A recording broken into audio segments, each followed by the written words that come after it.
గతంలో హరీష్ కేటీఆర్ సంతోష్ ని విచారించింది సిట్. ఈ నెల 20న సిట్ విచారణకు వెళ్లారు హరీష్ రావు. ఆ తర్వాత ఈ నెల 23న విచారణకు హాజరయ్యారు కేటీఆర్.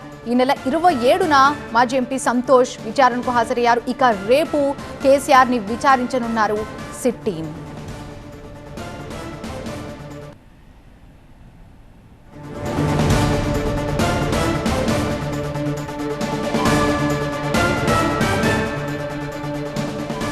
బీఆర్ఎస్ నేతలు చేస్తున్నటువంటి ఆరోపణల్ని కాంగ్రెస్ నేతలు ఒక్కొక్కరిగా స్పందిస్తున్నారు, రియాక్ట్ అవుతున్నారు. రియాక్షన్స్ మామూలుగా లేవు. కేసీఆర్ కి నోటీసులని రాజకీయంగా చూడొద్దంటూ కూడా కాంగ్రెస్ నేత ఇరవత్రి అనిల్ అంటున్నారు. 10 ఏళ్ల పాలనలో కేసీఆర్ కుటుంబం చేసిన తప్పులకు విచారణ జరుగుతోందని, సిట్ విచారణలో భాగంగానే కేసీఆర్ కి నోటీసులు ఇచ్చారన్నారు.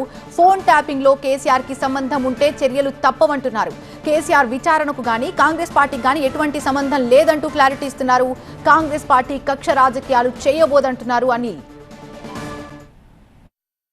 ఇవాళ కేసీఆర్కి నోటీసులు ఇచ్చిండ్రు. ఆ నోటీసులని రాజకీయంగా చూడకండి. చట్టం ఎవరికి చుట్టం కాదు. వాళ్ళు చేసిన తప్పులకు ఆ ఇన్వెస్టిగేషన్ జరుగుతుంది. SIT has been doing this investigation in phone tapping. ఆయన ఇన్వాల్వ్మెంట్ ఉంటే రేపు రాబోయే కాలంలో ఆయన ఇన్వాల్వ్మెంట్ ఉంటే డెఫినెట్గా ఆ సిట్ ఆ తర్వాత ఏ చర్యలు తీసుకోవాలో ఆ చర్యలు తీసుకుంటుంది. కానీ దీనికి రాజకీయాలకు కాంగ్రెస్ పార్టీకి సంబంధం లేదు. అది రాజకీయ కక్షలు కాదు, మన్ను కాదు, మశాడం కాదు. రాజకీయ కక్షలతో ఈ కూడిన చర్య కాదు. ఇక ముందు కూడా కాంగ్రెస్ పార్టీ అలాంటి చేయదు, ఇప్పుడు ఏ రోజు కూడా చేయలేదు. ఇవాళ ఇన్వెస్టిగేషన్ చేస్తున్నారు.